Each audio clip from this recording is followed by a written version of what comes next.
Thank you, everyone. Welcome to our second State of the Department for Department of Innovation and Performance. Last year, we celebrated our first day of the department by acknowledging the bill that brought us here.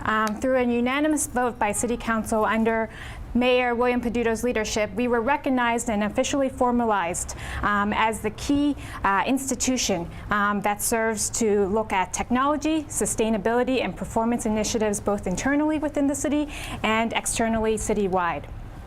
This year, I like to start by opening up with 4 main questions in terms of reflecting what we've done in year 2 to start off with our State of the Department.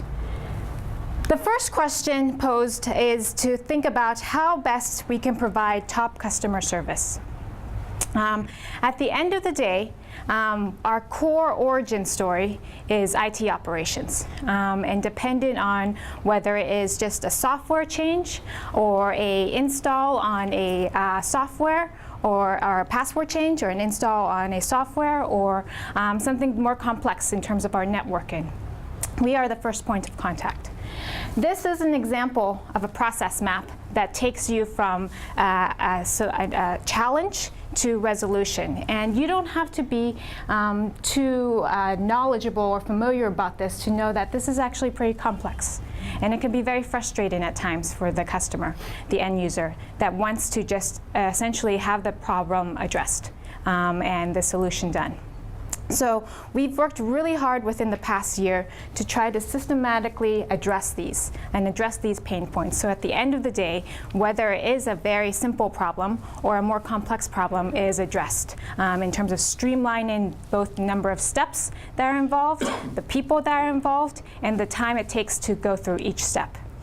One of the really good ways to track whether this streamlining has been very effective with us has been volume. The total number of tickets that have been resulting in this. So in 2014, we've closed close to 15,000 tickets. And then in 2016 or 2015, we've closed. Check out how Tom is very smug in terms of closing tickets. We've closed close to 17,000. And these numbers in terms of the aggregate are really important to me because first of all, with the same team and the same number of people, we've addressed 3,000 more tickets. It means that on a day-to-day basis, as we as the city move forward in terms of more complex technologies, greater dependencies, we've had to do more issues. The other thing, though, that's revealing this is that people have come to us more often. Before, there was a certain level of frustration that, our department couldn't handle this, so therefore I'm just not going to deal with it. I won't report the problem. I won't report the ticket.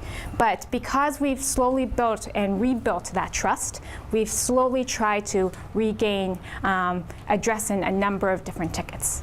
And that volume with the same number of team in the same time period has really shown. But beyond the volume, there are 2 different goals or targets that I'm starting to look at, that we are all starting to look at. And this is reviewed in our KPIs, right? So if you look at the left-hand side, there are 2 main goals and targets that we look at.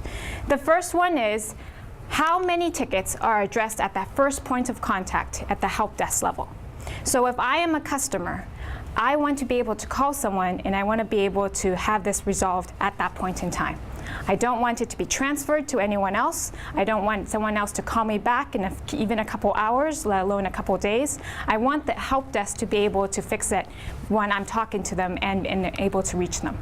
And lo and behold, we've really reached that target. So that a majority of the service requests that come through us for help desk from 6 a.m. to 6 p.m., a majority of them are answered and addressed at that help desk level.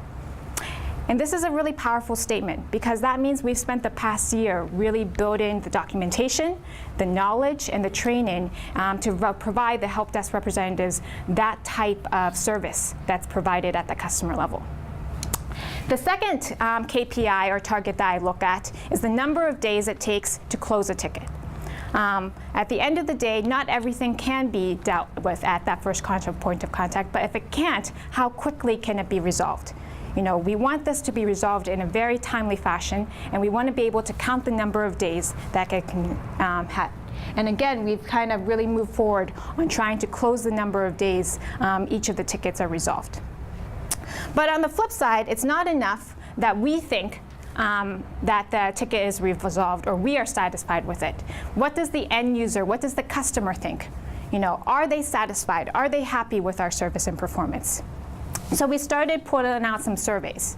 And these aren't just basic surveys that go out randomly at various points. We want to be able to look at a ticket-by-ticket basis. So anytime a ticket is closed, we will then send out the survey to see if it was closed in a satisfactory fashion, if it was closed on time, and how we can learn from that particular experience. And obviously there's a lot more room that we can do in terms of survey responses, but the people that have responded when they have submitted the survey have been very happy, with over 4 satisfaction in terms of closing and in terms of time.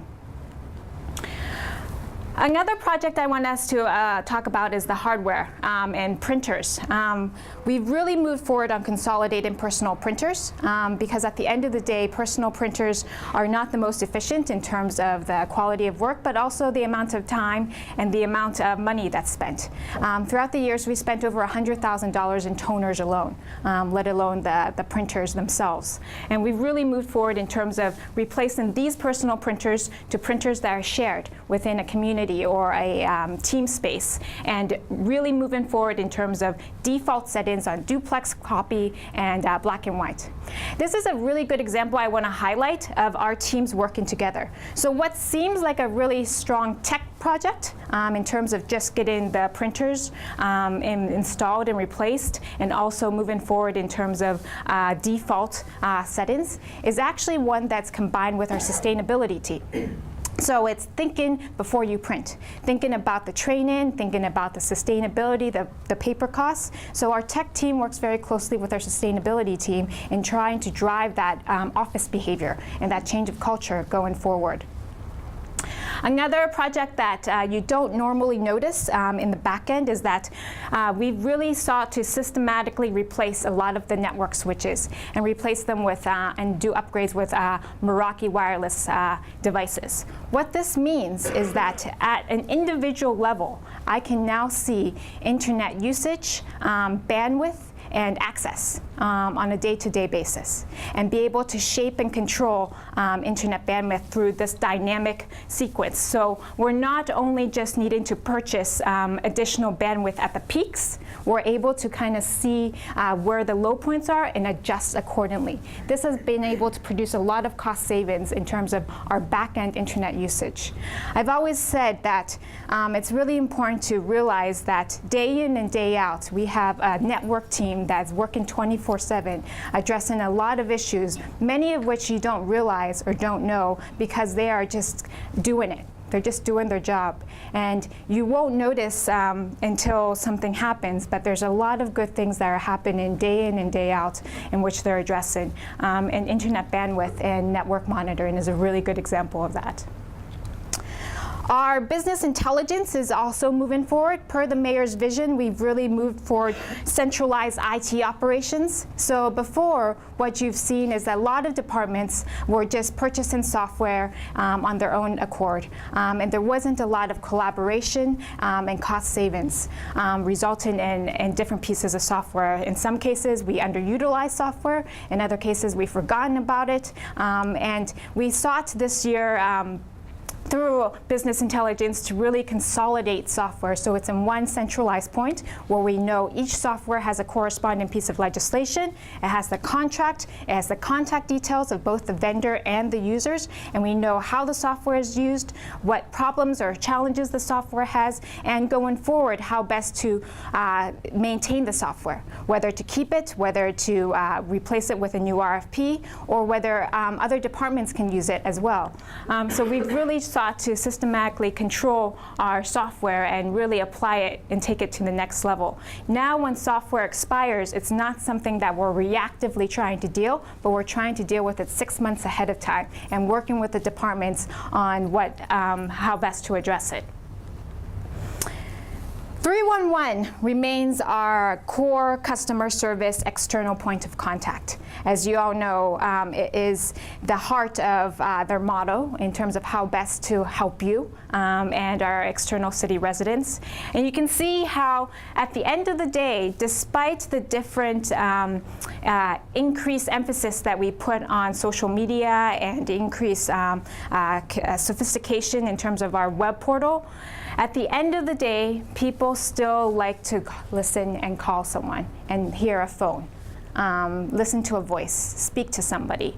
And our 311 team has been able to address this through answering the sheer call volume that you've seen between 2014 and 2015. And despite this high call volume, our drop call rate has remained under 1%. That means at the end of the day, from 7 a.m. to 7 p.m., when you want to reach someone, it'll take you 16 seconds to get a hold of someone, and the chances of you not getting a hold are less than 1%. If you do end up talking to someone, 311, the chances of you talking to them about potholes, violations, snow and ice control remain a majority of those requests. And our 311 team continues to be very prepared in trying to address all those questions and all those issues. And through our new CRM, we're really trying to improve that kind of dynamic knowledge base and that model, and to ensure that we are following up with top customer service and being able to address any and all of their issues. The second question I like to pose is, how best can we engage with the user? And this is something that we've really tried to push forward with and trying to break out the different communication silos.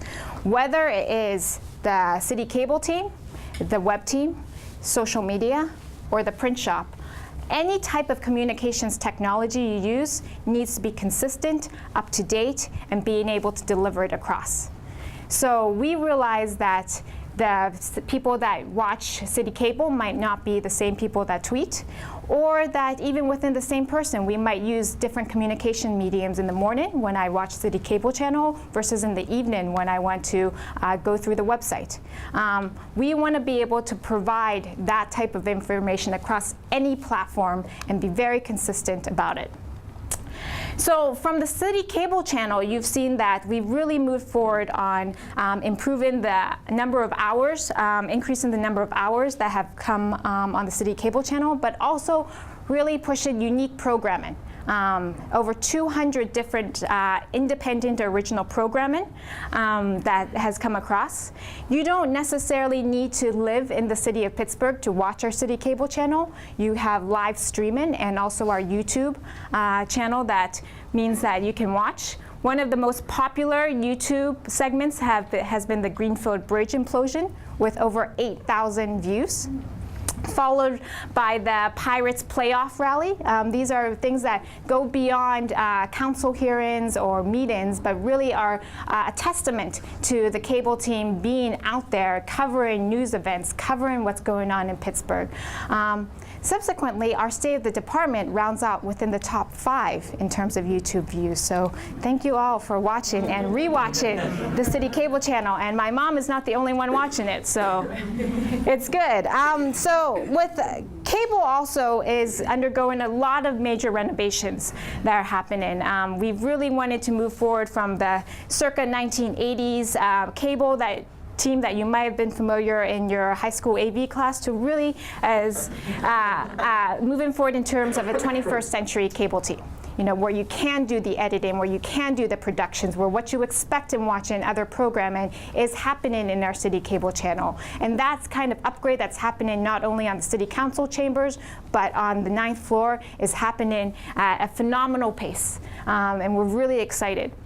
On the back end, though, of this is a lot of this equipment that you see that was used by the city cable channel is not just being thrown out. It's actually being auctioned off through our city auction site, through GovDeals, and we're able to transfer a lot of those funds back into the general operating fund. So it continues to add a lot of value in terms of the city operations. Among the most engaging things in social media that we see, we have over 5,000 some followers on 311 and almost over 2,200 followers on PGHIP. We've been very active in social media. What we've seen in terms of some of the most engaging are ones that really reflect our Pittsburgh culture and our heritage. Ones that, you know, talk about Fred Rogers or the police, or actually reflect some of the bigger partnerships that we have, like our Inclusive Innovation Roadmap or some of these bigger conferences and events. But, you know, potholes still remain very popular in terms of our 311 output for social media. Finally, onto the website. PittsburghPA.gov has over 12,000 pages on it. 12,000 pages that our web team of 3 is handling at any one point. Every month, over 160,000 views are happening on our website. Among the most popular views are, you know, beyond the homepage are our city parks in terms of scheduling and programming, but also police, as well as some of these initiatives that we have in terms of Welcome in Pittsburgh, My Brother's Keeper, and microsites. But as we move forward in trying to move towards third generation website, what we found among these 160,000 views are over half of them are done by mobile devices. Half. And so when we ask about how best to engage the user, it's really about understanding the user and meeting them where they are. You know, we want to make sure that as we move forward on third generation, that this website is going to be mobile friendly, because that's where they're getting their information from. And so with that, we move into the third question. How best that we can leverage our partnerships. This is both internally within the city, locally within our community, but also nationally and internationally. Where are these partnerships coming from, and how can we really utilize and harness these partnerships to better the city? At the most basic level, we are very blessed within the city of Pittsburgh to have some really great local universities and students that have a very strong civic pride and trying to help support city government operations. This past year, we had 7 different projects sponsored both by the University of Pittsburgh and Carnegie Mellon to look at a slew of different essential operations to help us. Everything from addressing digital equity, to drones, to trying to puncture our website in terms of security, something that's been very important to us recently, to looking at renewable energy or bringing out your own devices. You know, this type of work is really helpful in terms of trying to move the needle forward in a lot of these day-to-day operations. I spoke last year about our Metro 21 project and our relationship with Carnegie Mellon. We have a very unique partnership with Carnegie Mellon, which allows us to fulfill the mayor's vision of making Pittsburgh an urban laboratory and really moving forward on trying to pull the latest and greatest research and technology trials into the urban scale and figuring that out. These are 2 really great projects that have come out of Metro 21. One is an energy dashboard, so you can start looking at real-time energy information within the city-county building. The other is actually, this is the floor map of this 6th floor and looking at air quality. You will be happy to know the air quality in this room is very good. So you should be very, very pleased. But you know, this is some of the stuff that we've been trying to test at a very micro level. And if successful, we can scale this out into the rest of the city-county government facilities or other areas within the city. The Metro 21 partnership with Carnegie Mellon has been so successful, in fact, it's been promoted at a national scale. So this past fall, we were one of the founding members of the Metro Lab Network that was launched at the White House. And we became one of the 20-some cities and universities that have joined together to leverage the unique, again, research and technologies that are happening at universities across the country and being able to scale it up to address many of the challenges that cities face all over the country. And this was secured through a $1 million MacArthur grant that we were able to push forward and participate in. We ended our partnership with Code for America in November, but I have to say it's been one of the most successful Code for America city partnerships that year. Code for America Fellows came in with a very explicit purpose to support us in the year of procurement reform. And we still utilize a number of the different tools and thinking that they've been able to instill in us, one of them being Beacon. Beacon allows us to open up the city opportunities to a greater degree of transparency. Before Beacon came about, if you had to find opportunities to work for the city or with the city, it was pretty difficult. It was hard to find the information, hard to speak to the people, but now with Beacon, it gives you those opportunities through notifications that are automatically sent to you, and you can choose to track the status, apply for those contracts, and move forward, especially something very compelling with some of the local businesses that are within the city, as well as women and minority-owned businesses that have been here. Green garages. So this is a very interesting partnership that came about. By changing 2 lines in city code through a unanimous vote by city council, we were able to install LED lighting in our garages. So this was something that we worked with the URA and the Pittsburgh Parking Authority on. Then by having the policy framework laid out, we were able to leverage about a $500,000 grant with the Pittsburgh Department of Energy and the Green Building Alliance to then install LED lighting through 6 garages across the city. Today it saves around $60,000 to $90,000 a month in electric bills. You know, it's been a really great example of how first changing the policy framework and with city council and having their support, and then getting the grant funding to actually buy the LED light bulbs to then do the install. We've been able to really generate some substantial cost savings in terms of our day-to-day operations in our garages throughout the city. We've been blessed to be part of the second cohort of Rockefeller Foundation's 100 Resilient Cities. And I'm sure you've heard a lot about resilience and building resilience in the team and whatnot. We've been very happy to have additional capacity in terms of our team, really focused on resilience. But what's great about this process is the stakeholder engagement that's been involved. So over 700 people have been involved in Rockefeller Foundation's Our Resilience Plan. There were 2 major deliberative democracy forums that composed of over 150 different people from the community trying to input in. So when I talk about partnerships, it's not just the shiny national or international level partnerships. There's partnerships happening at the local level with the community every day that we are trying to impact. This gives us an additional $5 million in technical assistance that we're able to leverage in terms of bringing additional consultancies, additional software, additional hardware to help build citywide resilience, but knowing that that partnership is based on direct input from the community day in and day out. We launched the Regional Data Center in this past October with Allegheny County and the University of Pittsburgh. And today we have a regional data center that is actually spearheaded and hosted by a steering committee that's composed of nonprofit leaders throughout the city and county to input in. Our regional data center has over 100 different data sets. 50 of which are composed of the city. But what's great about the regional data center is that it's not just a forum to host data. It's actually been very engaged with the community in terms of how we can utilize that data. Data is only as important as its application.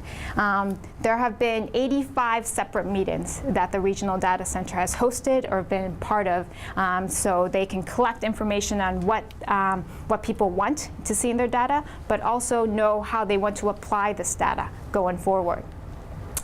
Some of our most popular city data sets within the 50 that we've released are 311, which is updated on an hourly basis right now on the regional data center, as well as city planning and some of the police data that's up there. And we're looking forward to releasing the next set of data in the coming quarter. Finally, the last question I like to pose is how best we can serve and protect the city. One of the, I think, best ways we can look at that is through our inclusive innovation roadmap. And again, as everyone knows, we originally were more of just the back-end reactive IT department. Through the transformation of innovation and performance, we really have this external role in terms of servicing the residents and driving innovation leadership across the city. This is the strategic framework that allows us to do this. We spent over a year in terms of extensive stakeholder engagement, best practices, internal research, criteria building analysis to come up with 6 focus areas and accumulation of 100 different projects or actions that we're working on. What makes this a living document is that there are actions that we are working on now, actions that we haven't quite worked on because we need to find the right partners, but also a third bucket of actions that are ideas to come. Things that we haven't thought of but could fit across any of these 6 focus areas to really drive inclusive innovation. Some of the most innovative cities across the country are actually some of the most exclusive, and some of the ones that have real inequality challenges and reflect a lot of the disparity that we see. And per the mayor's vision, we were very conscious of if we are going to move forward on innovation, if we were going to be the drivers, we need to take everyone. And we need to really push forward on what that means in terms of concrete actions. However, one of the focus areas in inclusive innovation, the 4th one, focuses on internal capacity building and training. When I reflect on the question of how best we can serve and protect the city, I go back to our team and our staff. And I ask myself, do we have the right resources, the right training? Are we providing the right environment and ecosystem in order to actually serve and protect the city? And through those questions, we have been very active in building up us, the team. We can't serve and protect the city if we can't first do it and help ourselves. So we've been moving forward on, trying to push, our work out in terms of quarterly presentations, a lot of the newsletters, ensuring that we are accountable, that we are able to get feedback, that you are involved, but also in terms of providing a lot of online and data training that's out there. Over 60% of us have taken online training within the past year, a phenomenal number when we started from 0. And we've been able to record that and be able to offer incentives in terms of these friendly competitions, such as the recent pizza party, the client relations one, when we had teams to take the most training. We've also been very proactive in engaging the external community, to bring speakers to come here and be able to talk to us about different initiatives and issues and the newest and greatest. And we've been fortunate enough to build our next generation in terms of interns and fellows coming in to support some of our greatest work, but also to provide new ideas and energy to come in. And finally, it's one of these new projects that we've piloted, but really defy how best we can serve and protect the city. At the end of the day, any of the changes and improvements that we're trying to make come from us actually wanting and having the resources to implement and making that change. So with a small grant from a local foundation, we've been able to pilot Lean Six Sigma performance training.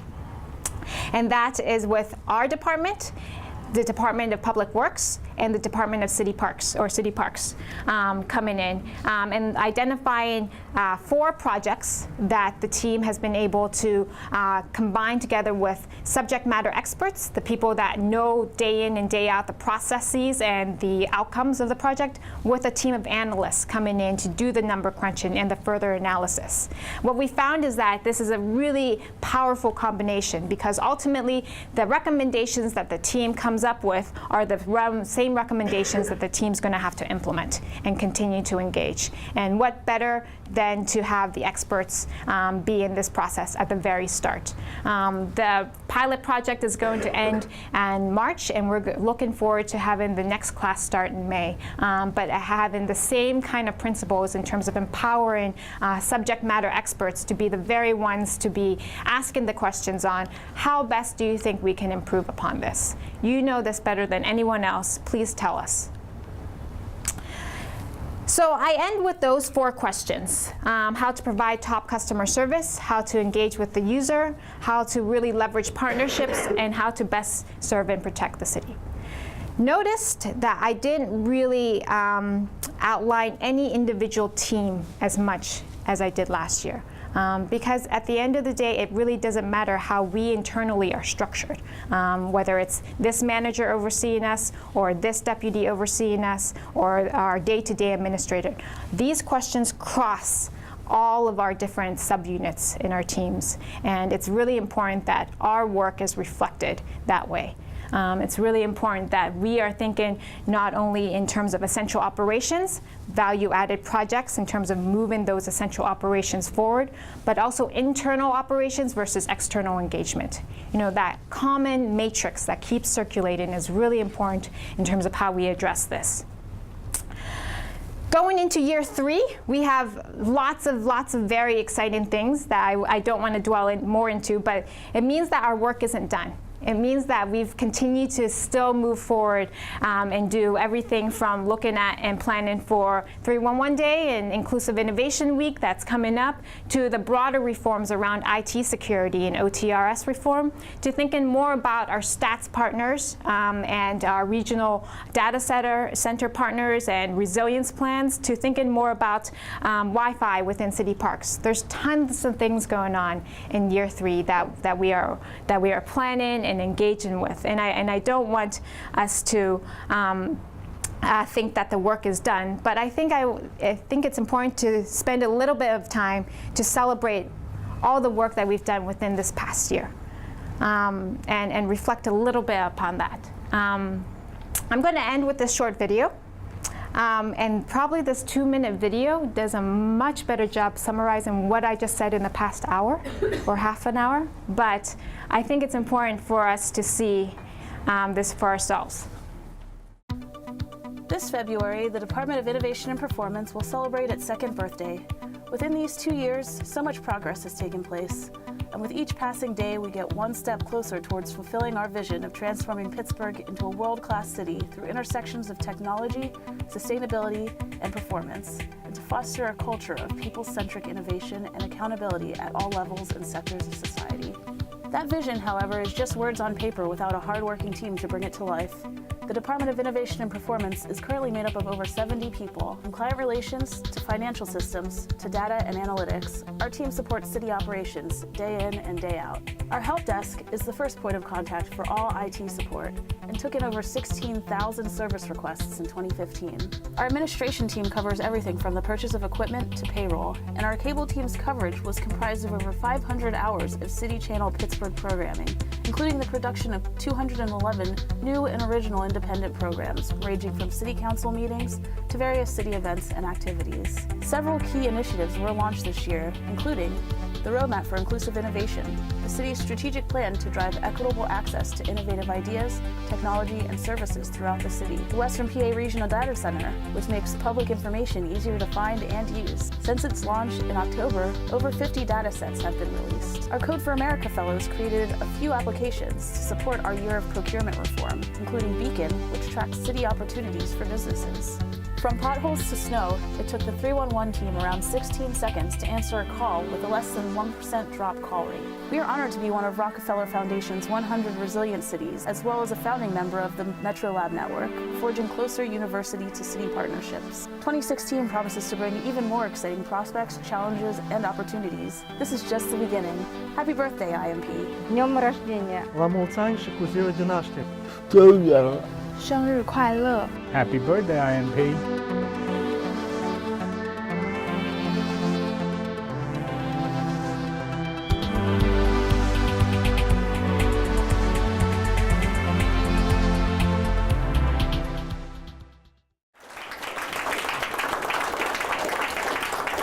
a lot of familiar faces, and this is why this is a testament of why I want the mayor to be here to kind of see all the work that's coming in and day out, and to celebrate a little bit of what's been happening in the past year. So without further ado, Mayor Perdue.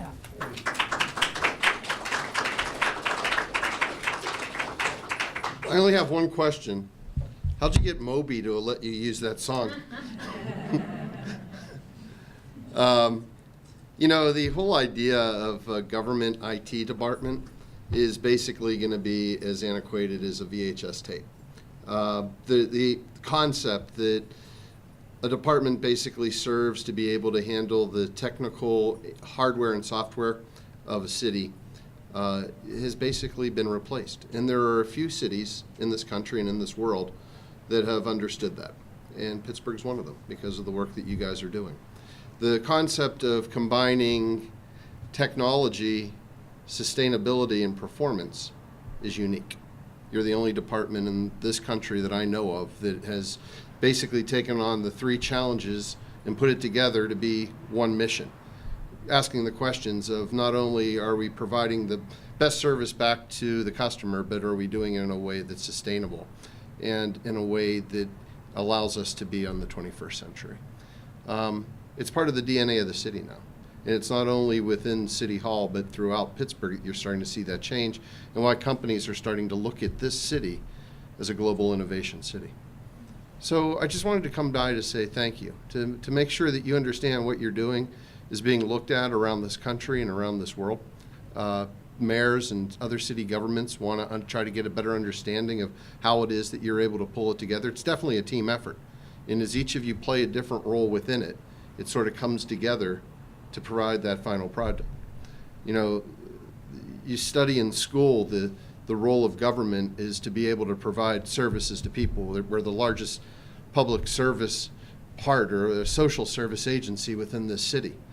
And the 3 E's are always what we want to hit, right? We want to be efficient, we want to be effective, and we want to be equitable, making sure that if it's delivered for one, it's delivered for all.